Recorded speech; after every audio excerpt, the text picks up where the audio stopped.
And YouTube. we are live. Yeah. Okay, yeah, there are already some viewers there. I hope there will be more. If not, anyway, they can watch the video afterwards. Hi, this is iBookBinding's live stream, and our guest today is Thomas Gravemaker, a printer, Dutch printer, and one of the organizers of the printing fair in the Netherlands, in Amersfoort. Hi, Thomas. Good morning. How are you? Nice to have you here.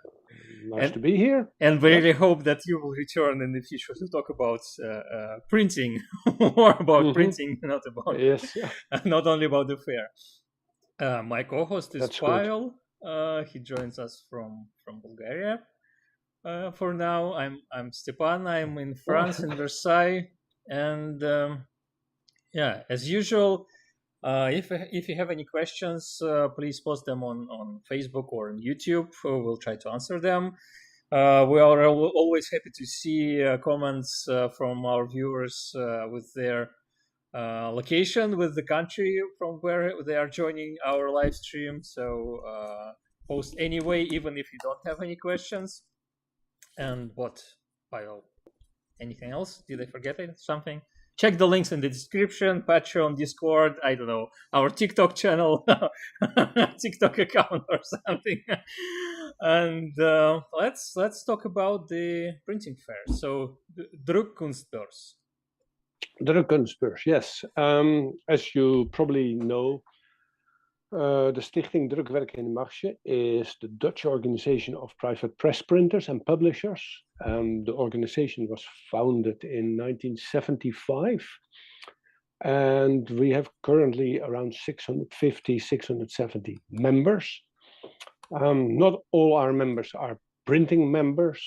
Some of them are just collectors or lovers of letterpress. And our association has started with printing fairs about 35 years ago. We started on a very small scale, and that slowly grew and it became more and more people. Small scale, how was it small? I think one of the first ones that we held was in Amsterdam in a place called Artie at Amersfoort. If I'm not mistaken, we were 30 participants there. Okay. And we just rented a space, put up some tables, and presented our work. And over the years, that fair has become more and more important. And about 20 years ago, the Association of Printers was contacted by the Association of Handbookbinders if there was not a possibility to organize something together. And we joined forces and found the space in Leiden, in the Pieterskerk. And you have been there yourself, you know, it has become a very important fair in the Benelux, but also people from without the Benelux. Well, I'd say in Europe, because people from all over Europe and United Kingdom. Yeah. Yes, and it started off as a more a Europe, or a Benelux fair, but now we've got participants from France, from Scotland, from Germany, and suppliers are interested in it as well. Now, this fair has grown to a very important fair. We have always had between 1,500 and 1,800 visitors per weekend, which is quite good. Business for most of the stand holders is very good. And sadly enough, last year was the last fair in that fantastic church, together with bookbinders. Over the last few years, differences have arisen on how the fair should be organized and what the entrance price would be. And this became so difficult that this year we have decided that each of us that the two associations will organize their own fair. And we as printers find it extremely sad, because binders and printers have to work together. You print sheets and you get them bound into books. And the whole thing, the whole strength of this fair was that there were not only printers and binders, but also calligraphers. Yeah, everything in between. Paper makers, and you name it, it was there. I'm just looking at a picture here, and I see your table with all your tools. There were waxes for book restoration. There were antiquarian booksellers, and it's a terrible shame that it's come to this, that we have now 2 fairs. Mm-hmm. And as a printers organization, we had to act very rapidly. So we started looking for a space where we could organize our fair.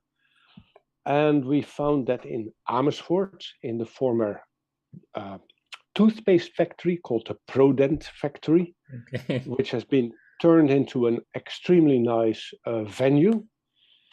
And when we announced the fair to our members, we were pleasantly surprised, because within 48 hours we had about 65% of the tables reserved. So we are happy with that. Yes, we were pleased with the result. So how many participants do you have this year? This year we've got 75 participants. That's nice. And we have got over 100 tables, because some participants, as you probably know, take larger tables. We've also in the same building is a fantastic workshop of Tine Rieselade from Letterpers, and she runs a place called Stadsatelier, which is an open print workshop. So people will also have the possibility during the fair to print and to do lino cut, typography, work with stencils. So we've got demonstrations and hands-on activities as well. That's nice, because during the previous fair there were some printing demonstrations, but obviously you cannot bring larger printing equipment to the fairs. You can bring on the smaller presses, and even they are quite heavy anyway. So yes. It's I guess it's much easier for bookbinders to organize any demonstrations on fairs like that. But when you have a printing shop next door, it's definitely an advantage for a fair. Yes, and Tini collaborates with the Atelier Indrukwekkend from Delft, and Kirsten from Indrukwekkend will run the workshops within the space of Letterpers. So that is also a very nice combination of things. We also wanted to extend our weekend a little bit and make it a bit more interesting. So this year we will try to with lectures. One of our members suggested that it could be more interesting by giving lectures in the afternoon. So we're doing a test. I will do it myself, the first lecture, and we'll see how people will react to that. And if that is going to be a success, we will extend it over the next years and get guest speakers to come and give a lecture or a demonstration. So that is a little bit what is happening now. Interesting. Could you talk a bit more about what your lecture will be about, or is it a surprise? My lecture will be about the production of wood type, poster type. Several years ago, I gave a lecture at the Plantin Institute in Antwerp, and I have been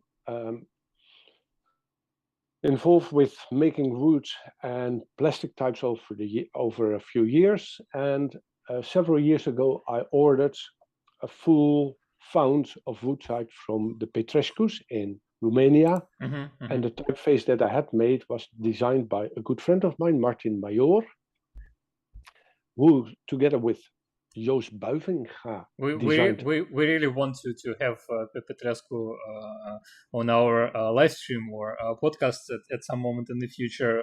We had a discussion with them and agreed that next time I'm in Romania, I'll visit them, but they are not yet ready to come to a live stream or podcast. No, they're not ready yet, and we would like to have them at our fair as well. Yeah. So I've invited them, but financial circumstances are such that they can't afford it yet. But it would be great to have them over to the Netherlands and to see them live, and also to be able to share information with them and talk with them. Yeah. Because they really make fantastic wood type. I've got a full fount of their Questa Grande type that Martin Major designed, and together with Jos Buivinga. And if you look at the quality, I've got one here.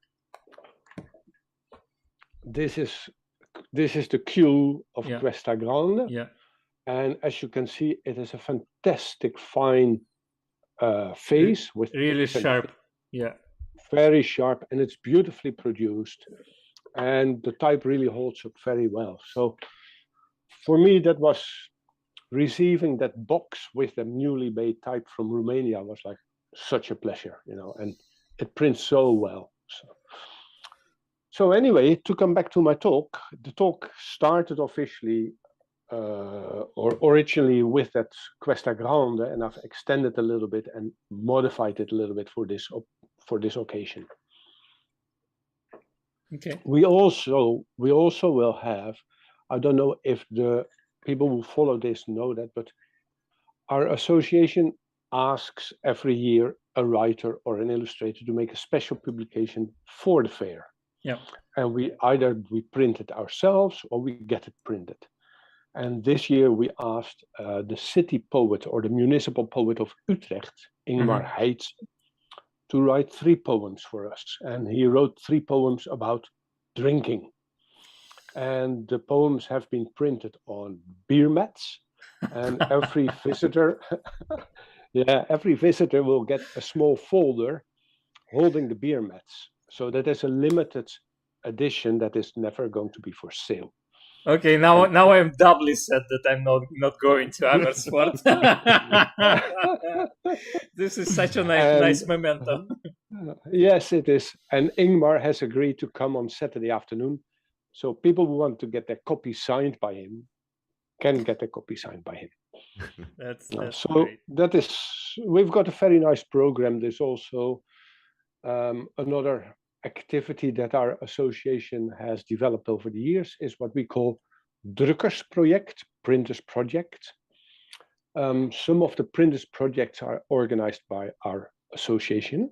Some of them are organized by our members. What it comes down to is that somebody comes with an idea to make a communal project, and you can subscribe to participate in it. And this year, Mr. Jan Klerken from Amersfoort in the south of the Netherlands will present a printers project called Color. So he invited people to work on that theme. Everybody has to make something to a certain size, and that is being bound into a fantastic book. So all the participants will receive a copy of that publication, and a few copies will be up for sale to cover the cost of the binding. So we've got quite a good, quite a program, an active program, and now we hope that the promotion that we made will bring enough visitors. That's great. We have a couple of comments there from Atelier. Do you know? Yeah. Yes. From Baerbeek in Belgium. Yes. Hi all. Hi Thomas. Hello. And on YouTube from our regular Real LWD. Hi from Lancaster, UK. So nice to have you there. It's great to see that you sort of took this separation of 2 fairs and used it as an opportunity to evolve, to see some new, to introduce some new things and some new ideas. And I hope that will bring a new bright future to the printing fair and printing community in Benelux and the Netherlands. And we'll see what you will plan for the next year. Yes. I will definitely try to come over next year. See how it goes. do you think is there any opportunity in the future for another joint fair, or you'll take a pause for some time? We haven't closed the door. Okay. We are open. We are willing to organize something together if it is possible. It is basically the baby has been thrown out with the water, with the wash. Yeah. And that is, you have to agree. It's a shame that there is not a communal fair anymore. Yeah, that's true. Every time I went there, during the last 2 times, I just didn't have much time to just walk around and to talk to people, unfortunately, because I was quite busy selling stuff. Yes. But still, every time it was, I know a thing or two about bookbinding and the bookbinding world, but not so much about printing. And it was such an amazing window for me, a door to the printing world, and an opportunity to have these little chats with different printers from the Netherlands, from Belgium, from France, from United Kingdom, and to learn more about your craft and your approach to life. I don't know. Yeah. So this synergy was the best thing about the fair. But I understand that there will be some bookbinders who decided to come over to the printers fair. Yes. We have got some. Name some names? I can name some. Yeah, there is Boekbinderij Wilgenkamp. Mm-hmm. Marja Wilgenkamp will be there. El Bel Libro will be there. Okay. Benjamin.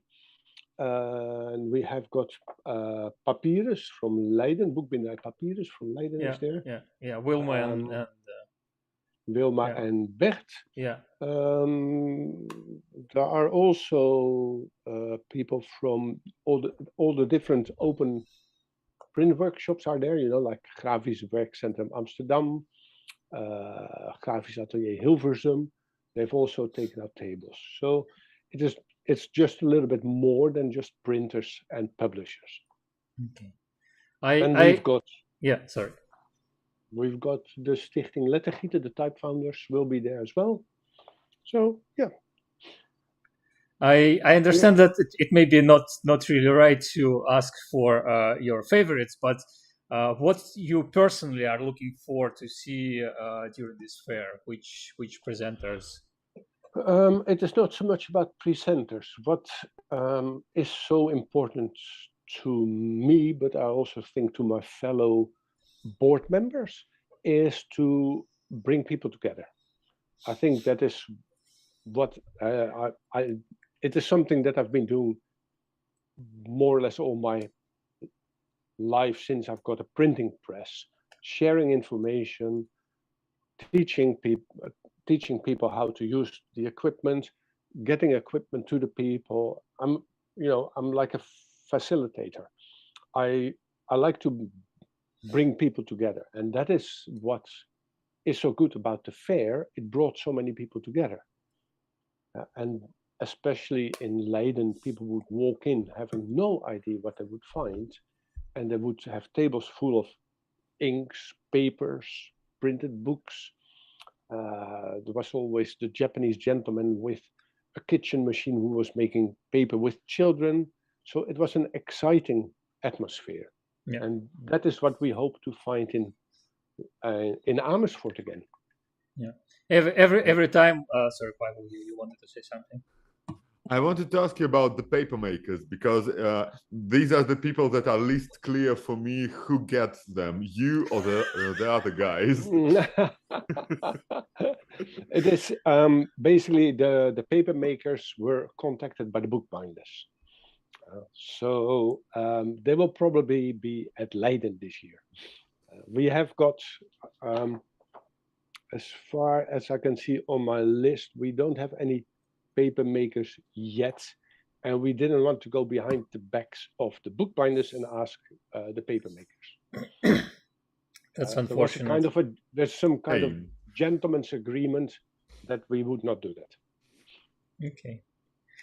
Yeah, you've mentioned this magical space, and we try to invite our friends every time there was a fair in Leiden and Pieterskerk, and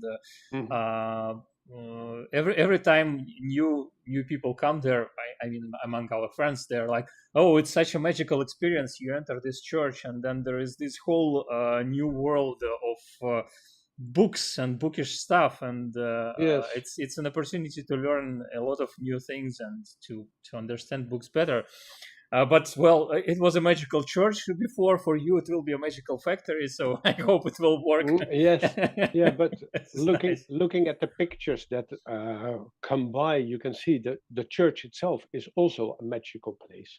You know, you step into a 17th century church, which is a beautiful church, and there you have, under the light and under the arches, you've got all these tables with people who are willing to show their work, who want to discuss their work. We're open, and you know, we hope and we reckon that we will create something like that in Amersfoort. But of course, the venue is different. Yeah. Don't forget, we are sitting in an old toothpaste factory, which is quite funny because on the same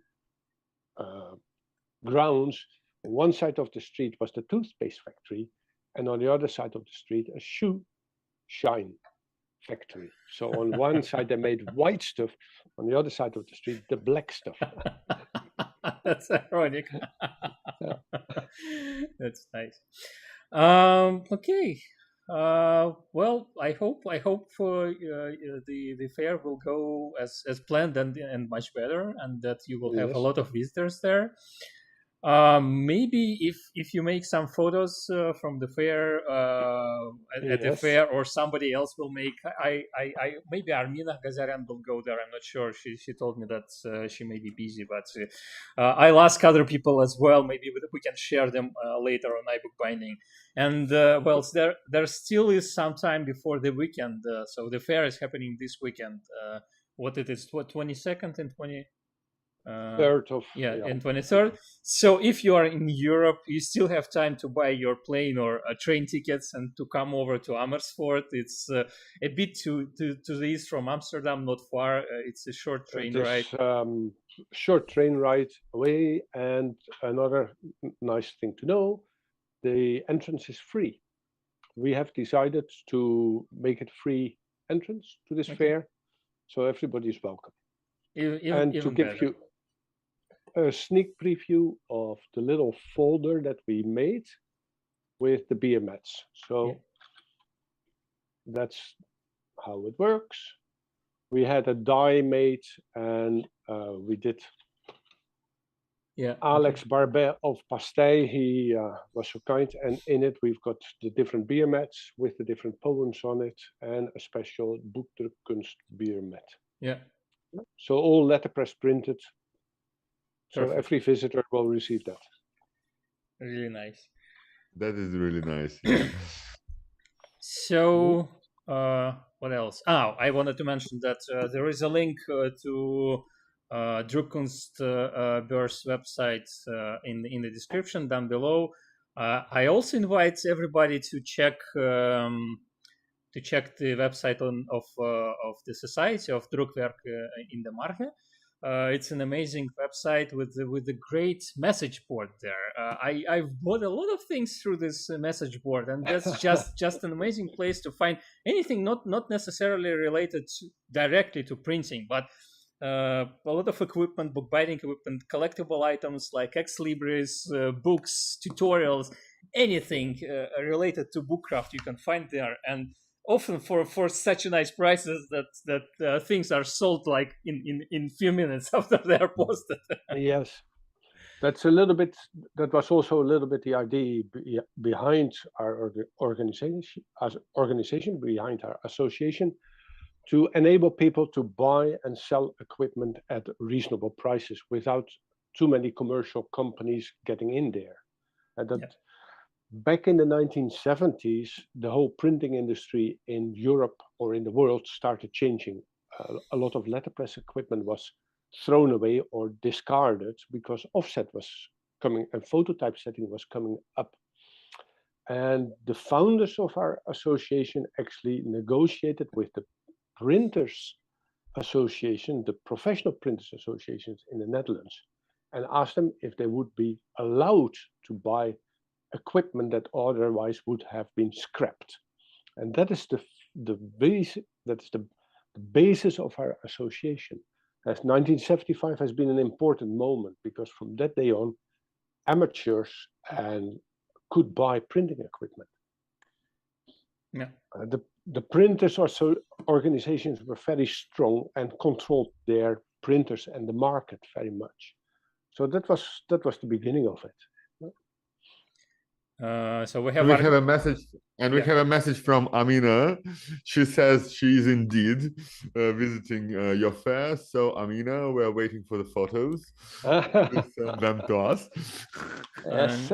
And also on YouTube from Real LWD, would there be any exhibition of antique books or medieval manuscripts at the fair? I guess it's more about the Boekambachtbeurs, because manuscripts and medieval books. Do you have any incunabulas? Incunabulas, yeah. I have to add this. We have got several antiquarian booksellers participating as well. So there might be interesting stuff there as well. Not an exhibition, but interesting stuff. Yeah, and old books, definitely. Yeah, so bring your credit card. Okay.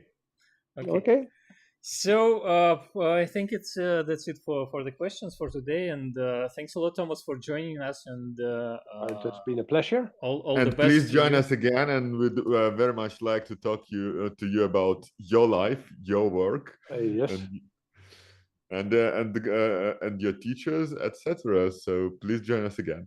Yes, I will definitely do, but we'll talk about a future date together. Okay? Yeah. Sure. Exactly. Thank you, and have a good day, and have a great weekend. You too. All right. Thank you. Yeah. Good luck. Bye. Bye. Yeah. So. Yeah, Thomas, you'll have to leave the Zoom meeting on your own. And I can kick you out, but it's it's not. Or I can. Wait a second. There should be on the bottom right. On the bottom right, yeah. On the bottom right, the red button. Yeah. Leave meeting. Thank you. Yeah. And okay. Just give me a moment to switch these. Yeah. And there were two. Okay, so is it my turn? Or is it not? What's the plan? We also have another regular on YouTube, Berfunakar, from Turkey, joins us again. So nice to have you there. Thank you from my Atelier T. On Facebook. Thanks for being with us. We have a couple more things to discuss today, not related to printing or printing fairs. I should probably mention that the it's not anymore Drukkunstbeurs, it's Boekambachtbeurs. So Bookcraft fair is happening in 2 weeks' time on the 5th and 6th of November, and iBookBinding will be there. So we had to choose, and we chose the location we know better, and it's just a bit too much to go to the Netherlands twice within 2 weeks. And as I mentioned before we started the live stream, I have a large order that I need to fulfill before the middle of the next week. So anyway, everything works nicely. And are you fully ready for the fair this time? Because last time you were printing like into the very last night. Yeah. So I was ready a month ago. It's very mature of you. It's a very surprising feeling, because I was like, so what do I do now? I have my printers stalling. I need to use the printing time and to get them busy with something. But I already have my stocks full. I don't need any more stuff to bring. And I was like, okay, maybe I should bring some. Oh, there is something I can show you. Some beautiful stuff. if you can entertain our viewers for a couple of minutes, I'll be back in a moment. So last time Stepan went to the exhibition, he had a car full of stuff, and I really love those photos. I think we showed them last time that he went. He opens the back of his car, and it's full of boxes, full of bright things, yellow, red, pink, what not. And what will it be this time? What are you taking that you usually didn't? So usually I brought with me some examples of my paper making molds, and they were only examples because I usually print them up on order. And one of the benefits of our iBookBinding's paper making molds is that with 3D printing you can make any sorts of watermarks easily on the molds. But this time I decided, well, I have time, I have printing resources, I can prepare some molds before the fair, and maybe somebody will decide to buy. So I will bring some A5 molds, some 25 by 25 molds to the fair, some larger molds, A4 molds, so for different formats of paper, and also with different patterns. So you can see it here it is. A pattern. That's Japanese, right? It's inspired by the Japanese. I think it's called asanoha. So it's this sort of flowery pattern, and in the paper, the pattern looks really nice. And then I have another one with Japanese wave. So here it is. Even more flowery, like palmettes. Yeah, and then I decided to finally, after several years already, I decided to make a new pattern that wasn't available before, and it is this sort of curved. That's Art Nouveau inspired. I think Jugendstil used paper like that. Yeah. So maybe I will have time to print something else. But I will bring a variety of molds in different sizes and with different patterns. I also used my favorite. I have this plastic that is called rainbow plastic, and it changes color, and it's really shiny. So that's something. On video, it looks almost gold coated. Yeah. So I'm bringing a lot of shiny stuff with me this year. Also, I've made some new items, some new things for this fair. Where do I have some cardboard? Let me look for it. So I was asked to make a new type of new type of corner clamp. So there are two sizes. So that's for the walls. Yeah, for the walls of boxes. I can just put walls here and show how it should be. So here it is, and it's fixed size. So unlike other corner clamps that I produce, magnetic corner clamps on the clamps with the mechanical part, it's fixed for standard sizes of standard thicknesses of cardboard. So for the smaller size, it's 1.5 to 2.5 millimeter thickness, and here it is 2.53. So it covers most popular sizes of cardboard, and I also have a couple of other jigs for the similar purpose in works now. So I will be able probably to bring them with me as well. And they are cheaper, obviously, than the magnetic, and cheaper even than the our standard corner clamp. So that's something new. Also, I've been working on how you call it. I always forget how it is called. It's just I'm blanking. I'm completely blanking. Do you use this thingy? It's logarithmic ruler. No, it's I mean the green part. So it's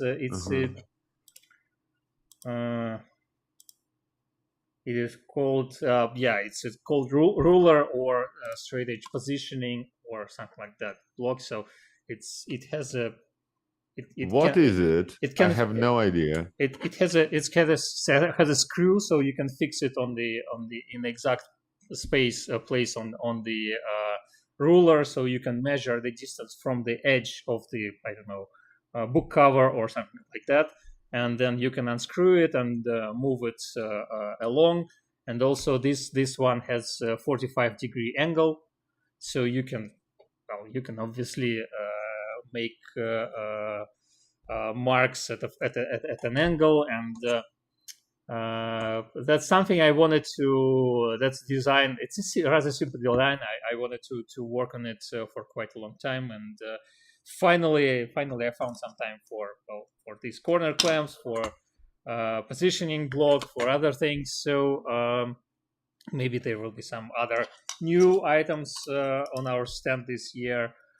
So come over to Amersfoort to the Printers Fair, and obviously come over to Leiden to Pieterskerk to see iBookBinding and other participants of the book craft fair. I wanted to ask you, I think I did that before, but I don't remember your excuse. Why do you never take actual 3D printers with you? Wouldn't it be like a piece of showmanship? You do have smaller printers, right? Yeah. Maybe I should do that. I don't know. It takes space on your table. You don't need it on your table. You can like put it behind you. Yeah. Maybe. Okay. maybe. Yeah. Maybe you're right. Or will it be a bit too loud? But the fair itself. No, fair is pretty loud, and my latest printers are not as loud as they are. You can always lower the speed of printing, and then they are almost not. You can sleep in the same room if they are printing really slow. So that's a possibility. Well, maybe I will do that this time. And by the way, last time we went to Leiden, I came over to the warehouse of my plastic supplier. So my car was fully packed with items to sell. For sale, and next was boxes of plastic. So there was just no space left for anything else, especially for a printer. This time, maybe there will be a bit more space there. So yeah, we'll see. Well, good luck. Yeah, thank you, and I hope maybe some of our viewers will be there and will come over to say hi. So, do you want to show us something this time? Well, since you've shown everything that you had, I have to. I just have to show something. So I'll be finishing on what I started like a month ago, or was it a month and a bit? Yeah, some time ago. Some time ago. From I don't know even where I was talking from that time. I remember sitting in a cafe in Europe. I couldn't possibly be more precise.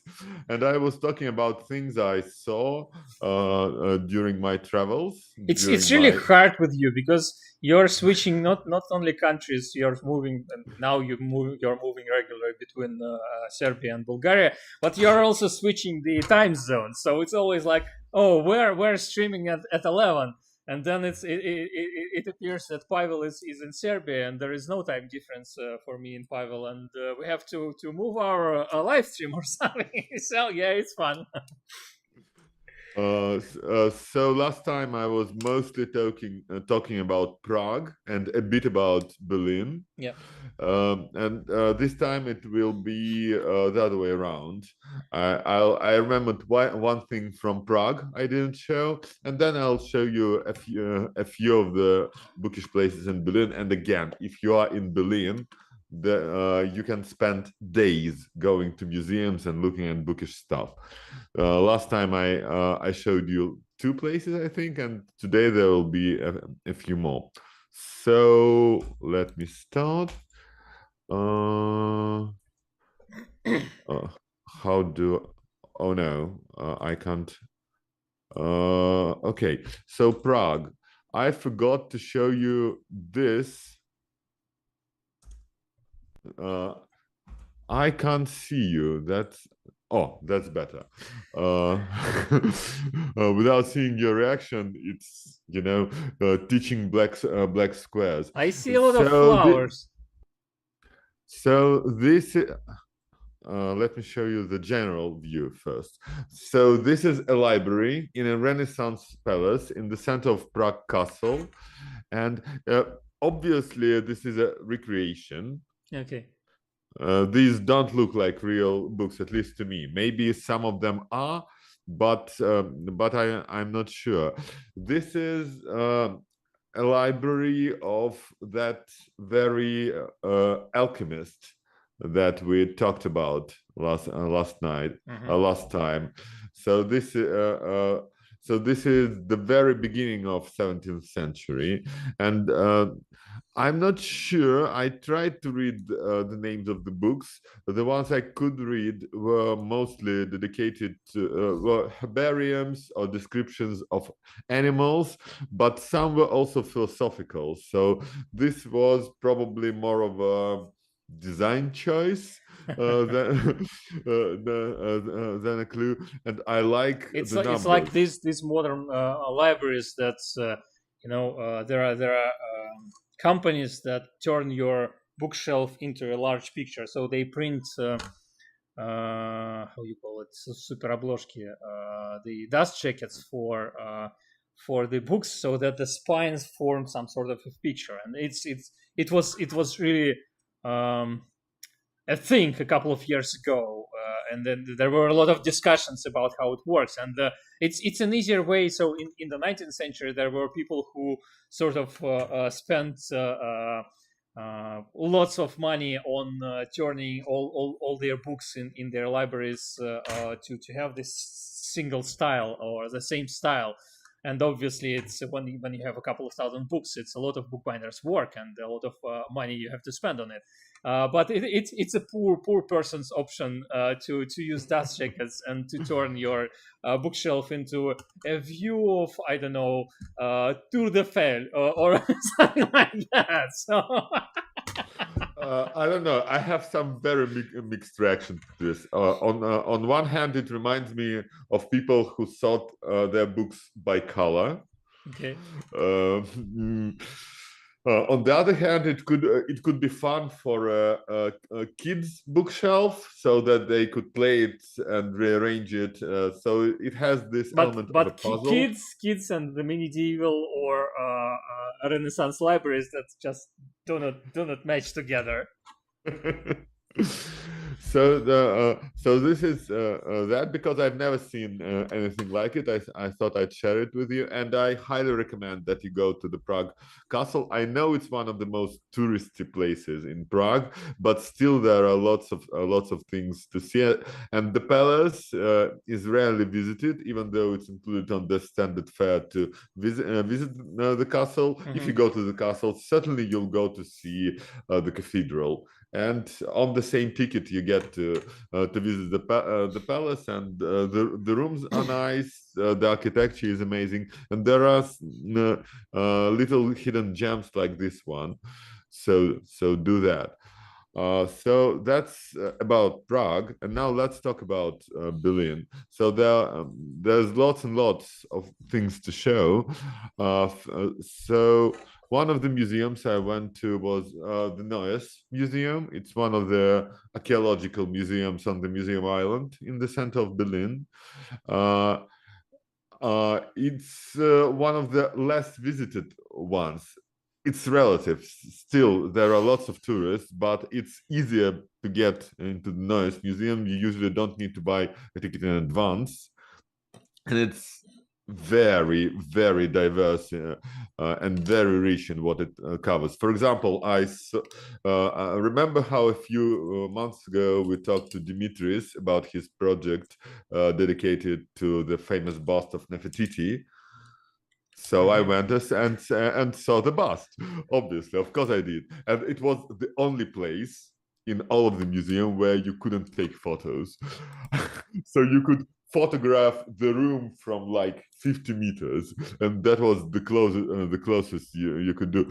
How they got this particular bust is and why is a mystery for me. You probably heard about the scandal a few years ago when they scanned their biggest treasures, first and foremost the bust of Nefertiti in great detail, a good 3D scan using taxpayers' money, and then they refused to publish those scans. And one of the 3D printers who wanted a copy for himself sued the government, and it took him over a year to get access to those scans. But nowadays you can go to the official website and download everything they've scanned. So you can have your own beauty next to you.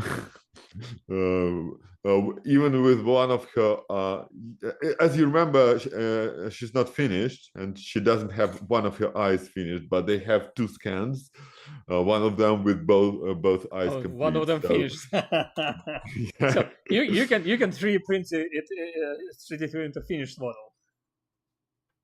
Yeah, I know. So anyway, speaking of bookish stuff, since it's archaeological collection first and foremost, what we get are papyri. And some of the longest intact papyri still preserved are here.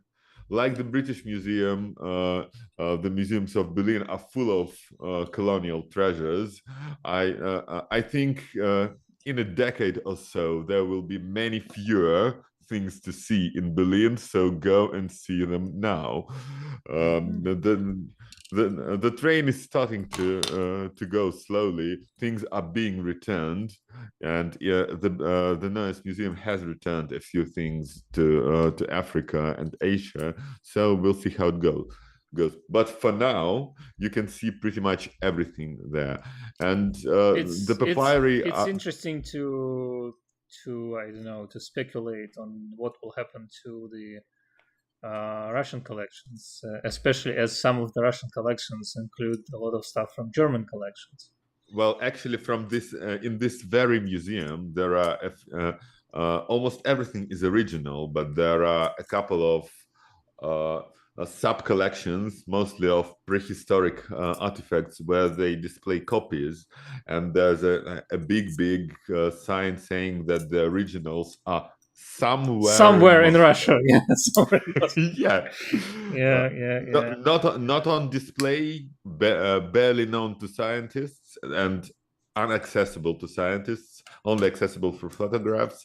Some of the prehistorical collections have been lying in boxes since late 40s. Yeah. But other things are on display. You can go to Pushkin Museum and see. Well, you can go. It's an overstatement, but I can't. Can you? If you happen to be in Russia, you can go. Something that also needs to be decolonized. Let's not talk about that. So as you can see, they are very well displayed. The glass is museum quality. You can go as close as you like. They are not obviously these 10-15 meter long papyri are not easy to photograph in their entirety, but the details, as you can see, are very much accessible, and the quality of preservation is very impressive too. They are mostly from Saqqara. Some of them are from the temples surrounding the pyramids, mostly dug up in the 19th century. Some of them earlier, some of them later, but mostly the collections are all from the 19th century, from the height of imperialism. and I really like looking at this. Every year when I have time in winter, I think maybe I should finally learn at least basic hieroglyphs. I mean, wouldn't it be great to be able to read at least the names of the gods? And there is a great course on Wondrium where they actually learn you to read names of the gods and names of the people. That's about as far as you get, but I think, and apparently you can do it in a few weeks. So maybe one day. And don't you agree that some of this is so exquisite that it looks printed, not drawn? Especially the letters. Yeah. If you, I'm really impressed. You can see that the man who did this only did this for his whole life. Entire life, yeah. Well, the same happens with any sort of calligraphy, really. Well, not any. Okay, any. I guess European style of calligraphy that is related to book writing or bookmaking. Yeah, and people who did this really did only write, and I should probably say this is a Book of the Dead, obviously, yeah, and it was a great industry, and no self-respecting Egyptian would have been buried without one. And the richer you were, the longer your scroll was, size matters, and all that. So this is one collection that I highly recommend to see in Neues Berlin. Another one is the collection of papyri written in ancient Greek, because of course during the time of Alexander the Great, Egypt was conquered and remained under Greek and then Roman control until the late antiquity. So for almost a 1,000 years, it was a land speaking and writing in Greek. And most of what we have in terms of Greek originals, not originals as in the original copy of, but Greek originals of, say, ancient plays or works of Socrates or Plato. Not the original writings, but the original texts. At least. Yes, but the original Greek text, yeah, almost all of it comes from Egypt, not from Greece. We have a few papyri in Greece, like the Derveni papyrus, the oldest written text in Europe. You recently posted about it on iBookBinding, I think.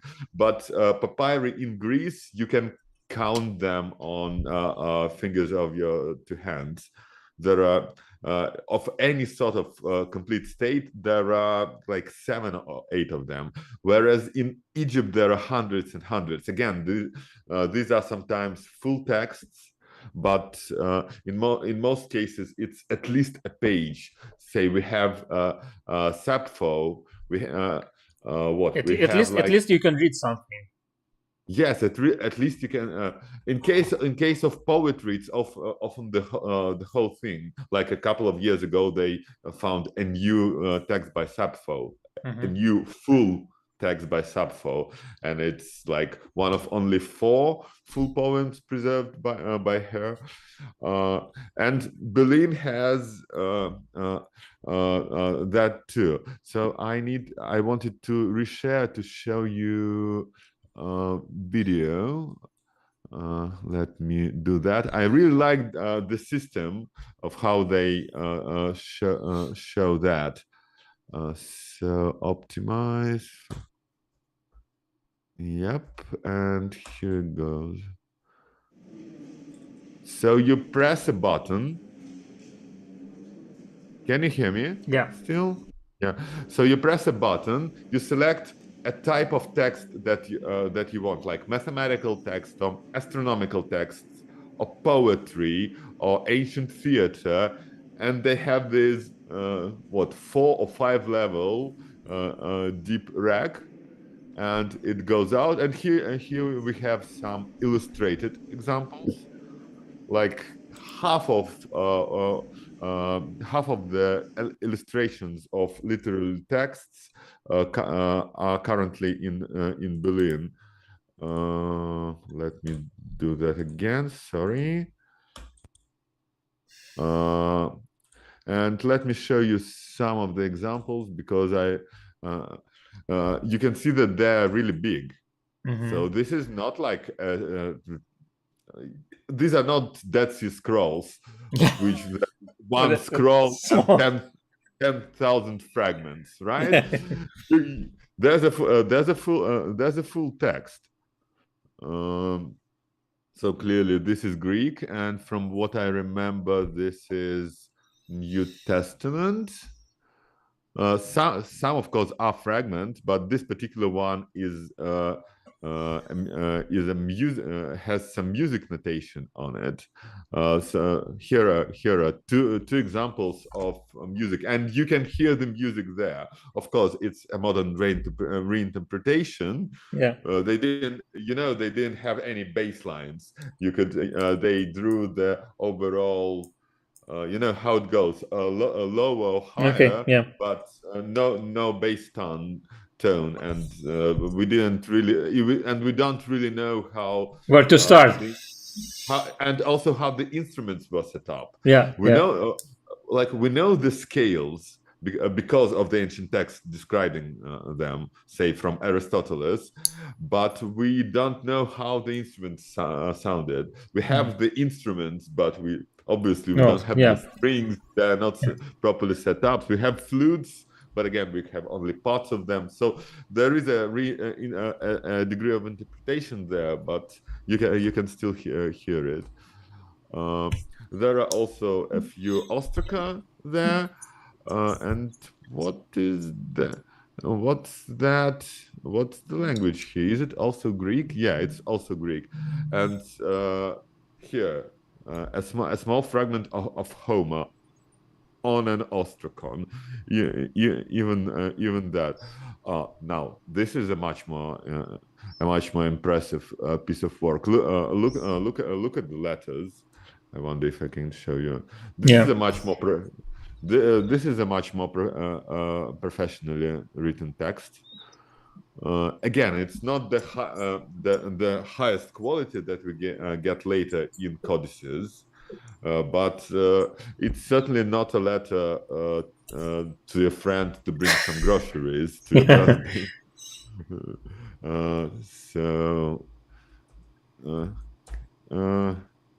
What can? Here's another one. So again, not a full text, but it's a top part of it. Yeah, of 1, 2, 3, 4 pages, and I wanted to show you this just so that you can see. Often when we think about papyri, we imagine scrolls. Yeah. And when we imagine scrolls, we imagine something that reads like that. Yeah. Yeah. But clearly, this is not the case. This was read like that horizontally, and this was almost certainly laid out to be read. But also we can see all the drawbacks of a papyrus here. Imagine wanting to compare two pages from say one from the beginning or one from the end. You have to unroll it all.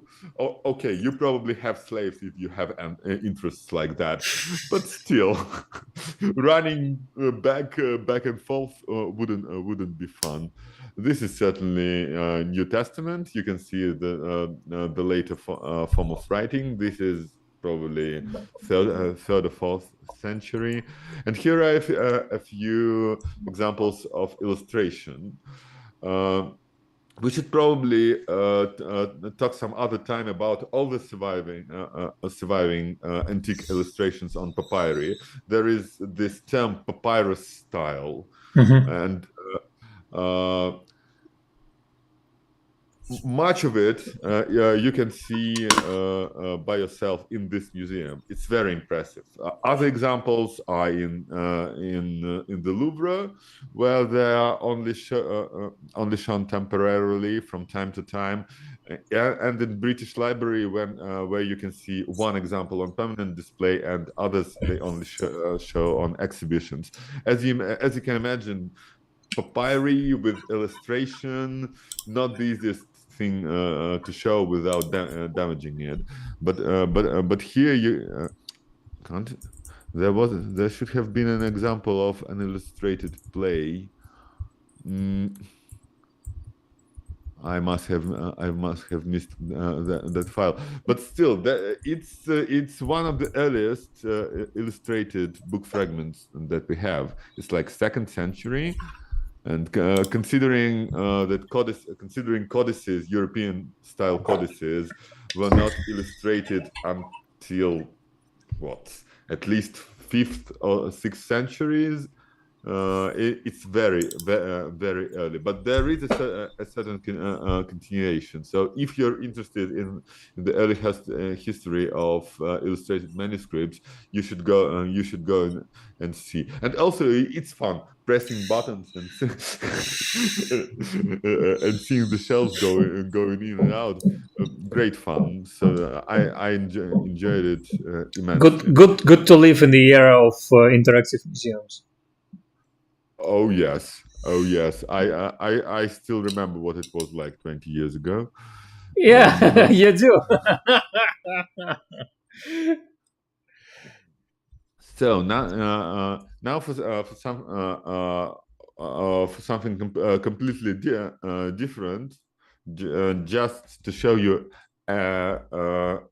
bookish object. I should probably reiterate or remind our viewers that if you have any questions, please post comments both on Facebook and YouTube. We try to check them regularly, and I see that some people are still watching our live stream even while our main topic has ended, because I hope it's interesting for them. So if you have any questions or additions or anything, just post a comment, and we'll try to reply to answer it. So this is a little known bookish place in Berlin. It's a monument called the Empty Library by the Israeli sculptor Misha Ullman. It's very easy to miss. Even if you go to this square, it's Babelplatz in the very center. If you don't know it's there, you'll probably miss it. In the very center of this square, there is a plexiglass window, and through it you can see lots and lots and lots of white empty bookshelves.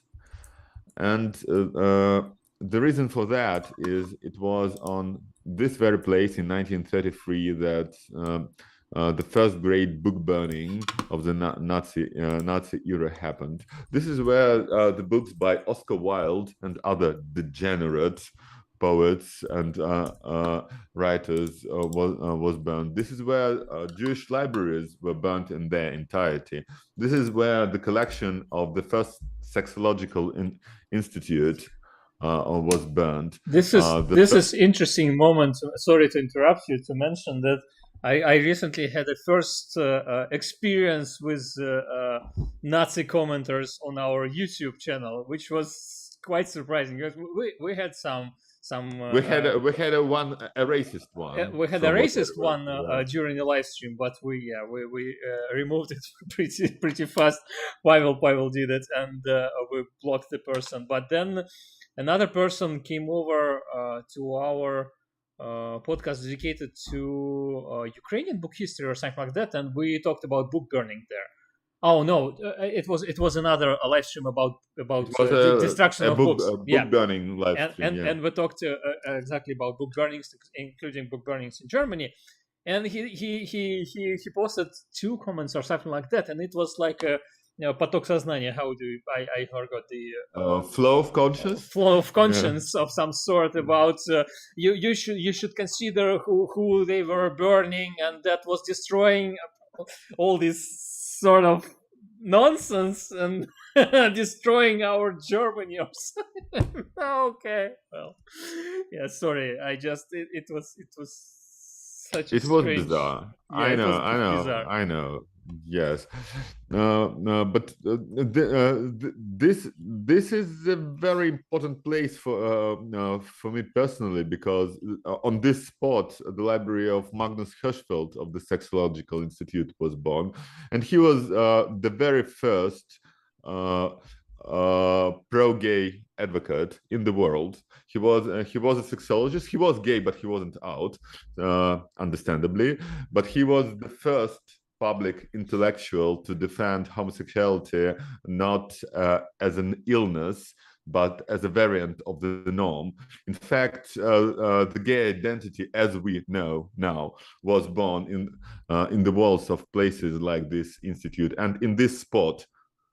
All his whole book collection was burnt. I highly recommend. There is this podcast, Bad Gays, about controversial figures in LGBT history, and Magnus Hirschfeld is certainly one of those figures. He was no angel. Well, he was a white man. In the 1920s and 1930s, he did some very questionable stuff. But I highly recommend you to listen to this podcast, and they describe this moment of book burning really poignantly. They describe what we no longer know, because interviews were lost, because personal archives of LGBT people of the time were lost. So this was an important place for me to visit, and I encourage everyone to do so. It brings some unexpected emotions. Those blank, those empty shelves, they stare at you, and there is this sort of feeling that it goes on forever. You can't see the whole room, and at the same time, it's a big room. It has like hundreds of bookshelves there, and there is this feeling of never-ending losses, that you can't even comprehend what was lost here and what was lost in other places like it. So do go there. Another place that commemorates that part of German history is the Jewish Museum of Berlin. There's lots and lots of stuff in there, and I'll just show you what's related to books and printing and alphabets. First of all, it's an experience in itself. Even if you're not interested in Jewish history, you should go and see the building. It's designed in such a way as to put you in a certain contemplative mood. It plays with space and light and rhythm and time, and it's one of the architectural masterpieces of Berlin and of contemporary museum architecture overall. I'll be showing you some images of the building. They don't really reflect what I felt there, but you can still see that it's not a usual museum place. There is this empty room with some small cutouts for light to come in. It's made almost entirely of concrete. There are these pillars with olive trees on top of them. So it's a very, very disorienting place, and it puts you in this mood of chaos, and incomprehensibility, because it was that's what that time was like. It's a beautiful place. It's not a sad place, even though the topic is sad. It's more a place of memory. So some of the bookish objects that you can see there in fact, most of the book subjects are connected to the Jewish community of Berlin that was lost in the 1930s and 1940s, and a memory of that community was preserved by some of the members of the community who managed to leave. Some of it was hidden by their German friends. Some of it was found on the places where the atrocities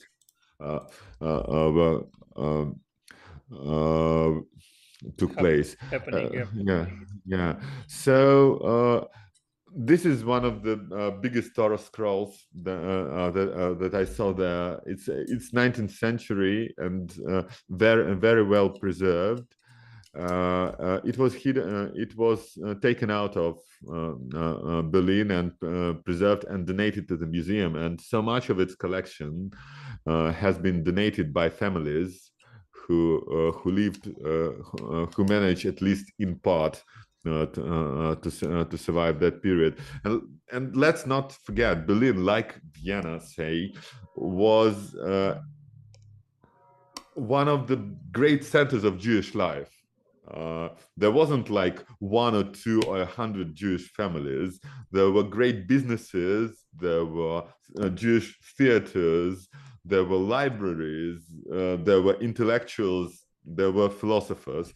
So lots and so much was lost, so much was destroyed.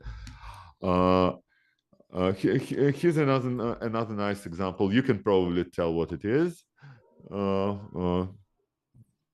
Unless I'm mistaken, it's an alphabet, right?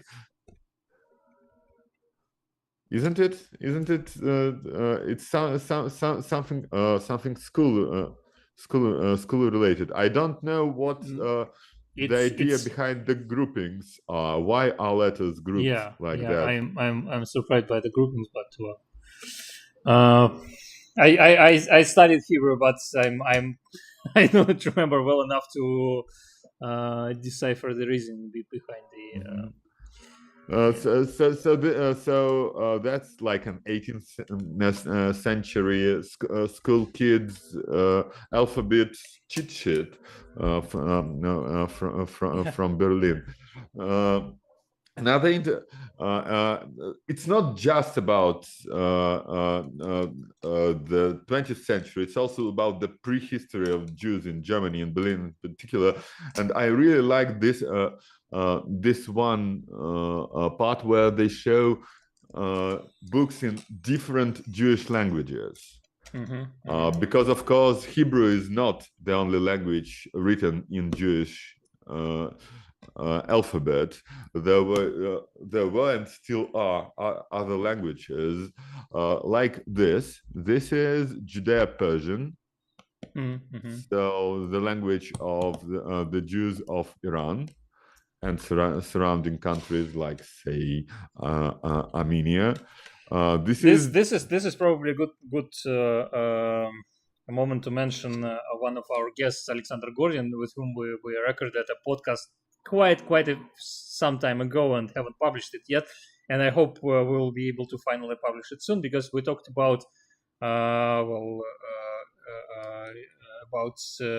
Jewish books in general, but also about books in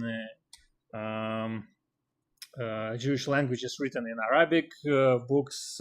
This is exactly it. This is Judeo-Arabic, and like Judeo-Persian and the other languages that I'll show now, this is not a form of Hebrew. Judeo-Persian is Farsi with Jewish elements written in Jewish alphabet. The same here. Judeo-Arabic is Arabic, but written in Jewish letters.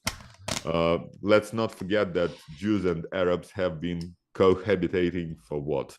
Since the very beginning. We know that there were Jews living in the same city that the Prophet Muhammad lived.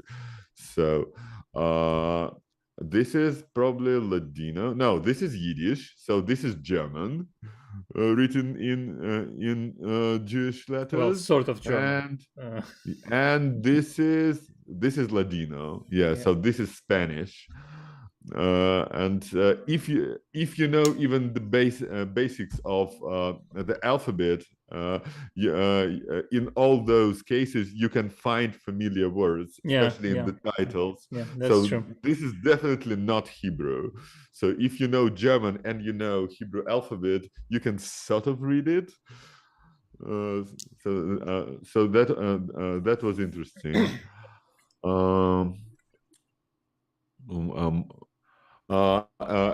This is a great document, not from Germany.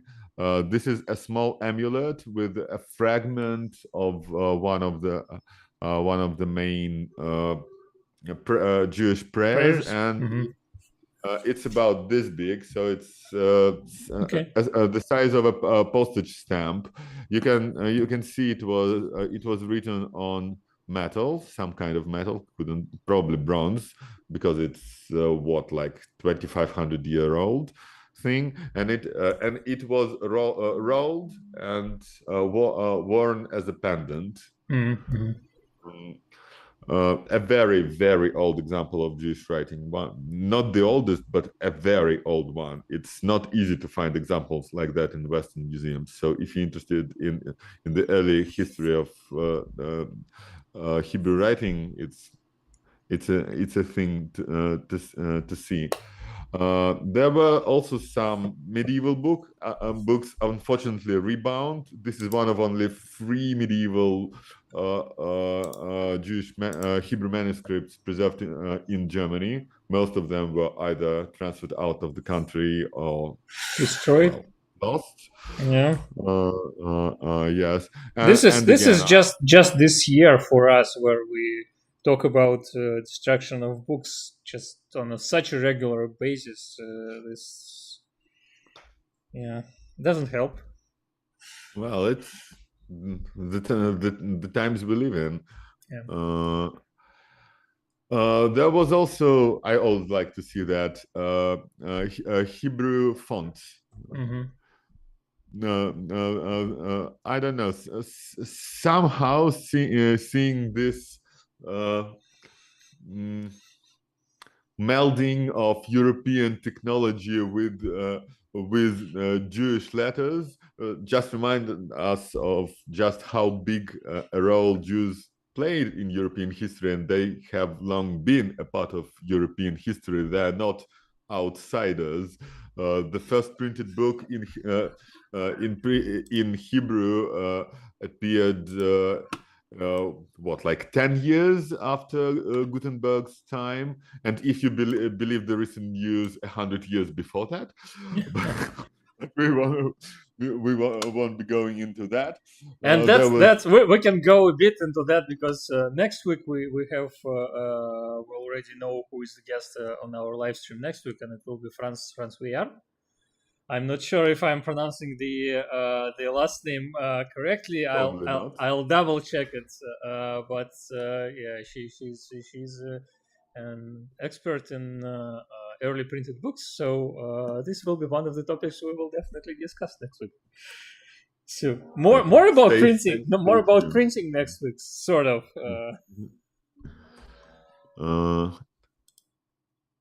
And I really wanted you to show this. I really like this fractal layout, book inside a book.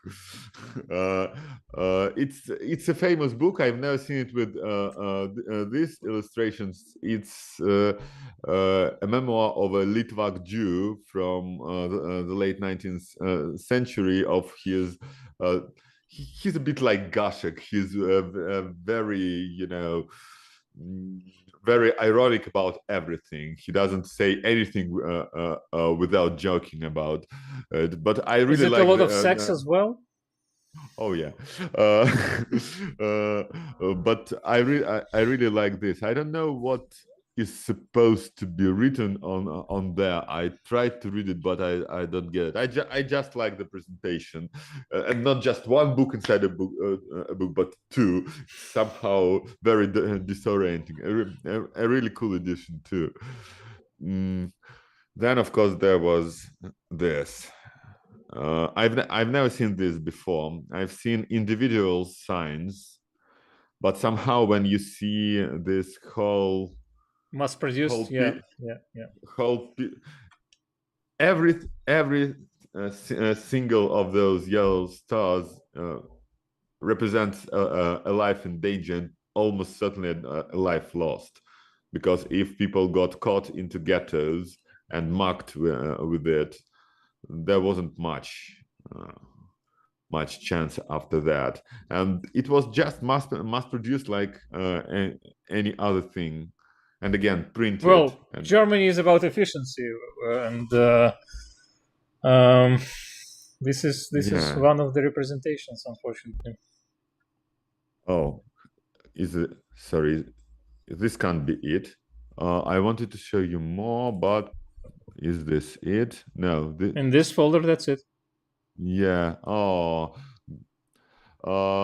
Another thing that I recommend that you go and see there. There's a whole room of burned books, burned Torah scrolls, remnants of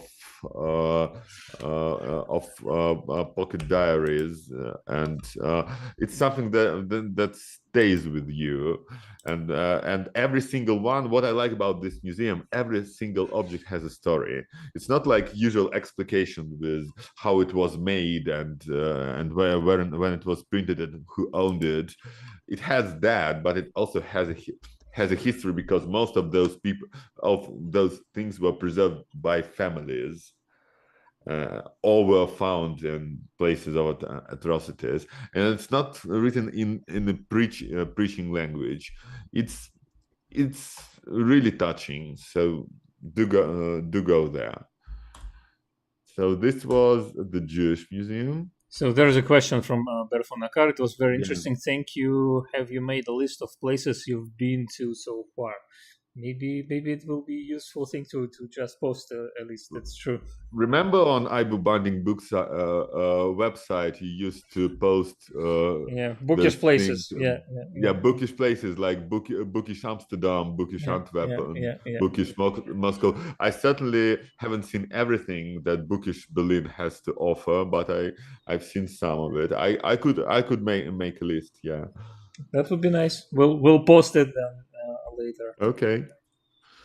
Now, let's go for. We can return to this unhappy topic of burned books one of the next times, if you still have the photos. Just keep it in mind. We'll see. So another place that I went to, unfortunately, this exhibition has also ended. Otherwise, I would highly recommend it to everyone.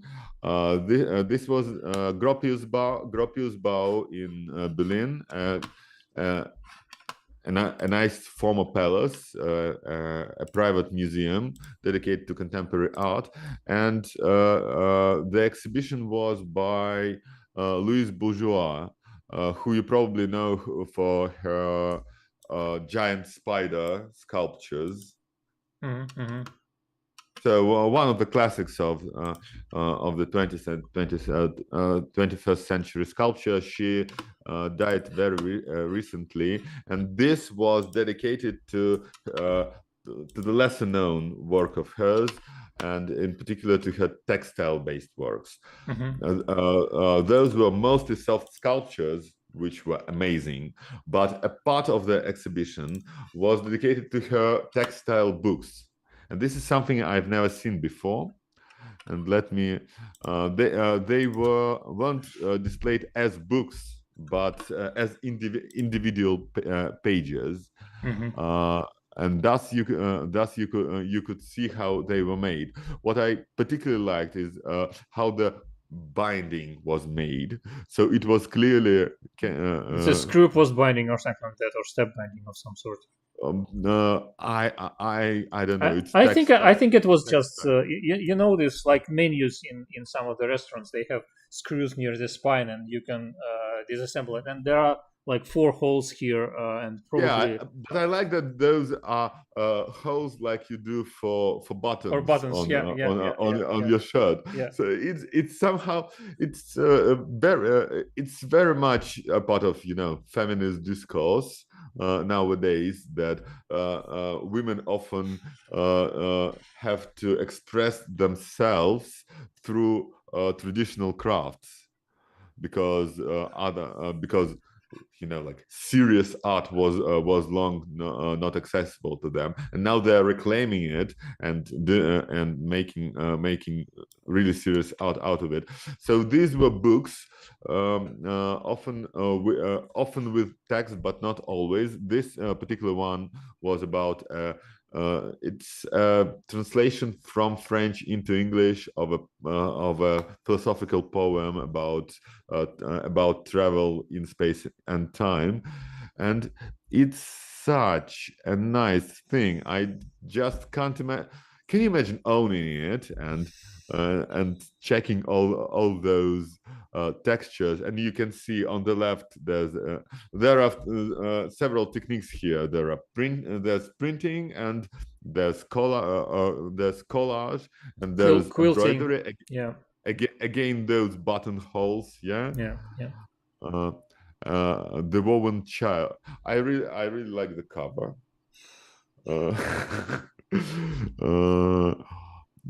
And another technique she uses a lot, and a pretty scary one. It's sort of woven, or yes, it's woven. Okay.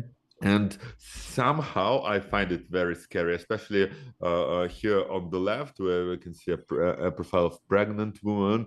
It's deconstruction and remaking of reality. It's like the woman has been cut up in pieces. Well, it's for me it looks like a precursor for a pixel art. Oh, it's not a precursor; it's contemporary. It was made like 20 years ago. So, okay, yeah. So it was probably it could have influenced by it's also pixel art. But the weaving itself is the precursor of pixel art. That's true. I don't know. These look really really fun and disconcerting and psychedelic, and a book at that. So.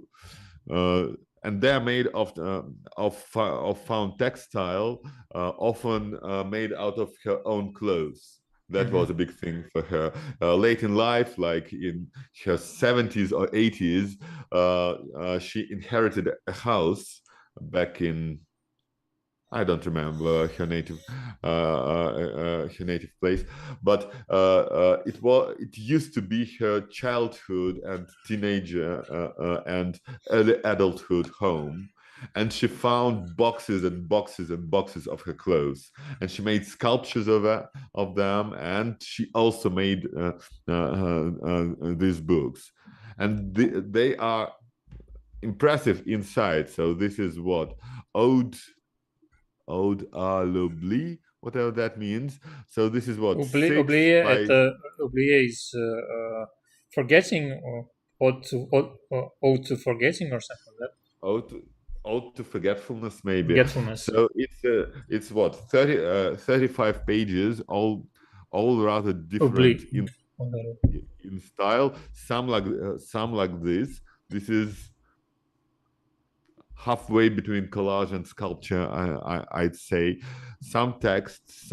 So I really, really enjoyed it. I've never seen anything like it, and you can see it's a great artist's hand behind it. I spent even more time looking at these pages than looking at horrifying sculptures, which I also love. So what does it have? Digital print. And screen print and collage. So So a really good thing. They are regularly exhibited. I found other exhibitions around Europe and around the world, and even collections. They have it on permanent display. If you have a chance, do go and look at them. Do we still have time for? No. No, that's enough. Okay. Yeah. We'll keep it for the next time. Okay. Pavel still has some stuff to share with us, and we'll see. So we are close to the end of this live stream. There are a couple more comments on YouTube from Real LWD. Thank you all for another fascinating live stream. The fair was interesting, and I was inspired by your plastic molds, and I loved seeing Egyptian papyri and the Jewish books and fonts. Well, thanks for being with us as usual, and hope to see you next time. And from Berfun Nakar, which one of the bookish places you have visited so far is your favorite? And I missed the last few streams, but are you still traveling or is it over? This is both for Pavel, I guess. Well, I it's highly unlikely to be over anytime soon. I'm not traveling. I'm splitting my time between Sofia, Bulgaria, where I am now, and Belgrade in Serbia, where I'll be moving in a month on a more permanent basis. But for the next year, I'll be a month here, a month there, moving between the cities. What about Istanbul? Probably in spring. I really like Istanbul and its surroundings. There are a lot of things to see there, April. And to well, you've been there, so yeah, it's but still, we can discuss these things on our live stream as well. Oh yes, I want to go to Topkapi Palace because they have a new exhibition there starting in November about Ottoman books of my favorite periods. So I want to go there, but for now I need to establish myself on the Balkans and then go just traveling. I also want to go to Croatia. I want to go to Montenegro again. I want to go to Romania, especially to Constanza, but also to the eastern and northern parts. So lots of plans, but why especially Constanza? Oh, one of my other interests is Paleolithic art, and the very earliest Paleolithic sculptures that have emotions to them, that have human body expressing the mood, appears in those parts in Dobruja, and I've seen only 2 examples of this period of sculpture in the capital, but most of it is there in Constanza and surrounding small towns, because it was discovered post-war, so 60s, 70s, 80s, and by then it was customary not to take everything to the capital. Stuff, and leave something to the people, especially in areas as depressed and as Dobruja. So yeah, lots of travels. So favorite museum? Favorite museum, yeah. The real. Okay. Perhaps I was most impressed by the Museum of the Berlin State Library. I talked about it last time. In terms of bookish places, this is how you make a library museum. Each part, each small display case was dedicated to a collection of to one of the parts of the library. Libraries are always separated into collections, and each story of each collection was shown through the objects. There were great explications, and again, every object told a story. This is what modern museums can do. It's not just stuff. it's human stories, and and everything was displayed in a great way. So if you are in Berlin, go to the Berlin State Library. The museum is free. There are hardly any tourists there, and they put on exhibitions every couple of months too. So go there. You can go for half an hour on your way to, I don't know, to the Triumphal Arch. Then on your way back, go for another half an hour. Select any part. It's not a continuous narrative. Just select any part and read it and enjoy the objects. And they have artist books too. Great place. Yeah. You haven't been there. I haven't been there. Yeah, we usually don't have enough. How you say? Energy left. Left, yeah, to visit a lot of museums. So we try to focus on something and then get the most of it. Anyway, that's it for today. Next week, I have already announced what we are having. We'll be talking about the early printed books and maybe something else as well. There are other plans for the upcoming weeks as well. In 2 weeks, I think we will be discussing. There will be another episode of our books in series and movies podcast or live streams. So we'll be talking about the House of the Dragon and the bookish objects from there. Maybe we'll also finalize the bookish objects from the Rings of Power series as well, because there is not much left there. And then we also have some guests planned, some interesting stuff. So stay with us, subscribe, and check the links in the description. I don't know, Patreon, Discord, TikTok, share, like, all of that stuff. Like, subscribe, ring the bell. That stuff. Thank you, everyone. Thank you for staying with us. From Berfu Nakar, the last comment: come to Istanbul. There are many beautiful places to visit. Yeah, definitely. Yes. Both of us know it pretty well, and would be glad to go to Istanbul and some other places in Turkey as well. Maybe we'll have a chance to meet there with Pavel in the spring. We'll see how it goes. Thanks everyone. We'll stay for a minute or so while the streams end up on both YouTube and Facebook. But that's it for today. See you next time. Bye. And visit the fairs in the Netherlands if you can go there this weekend or in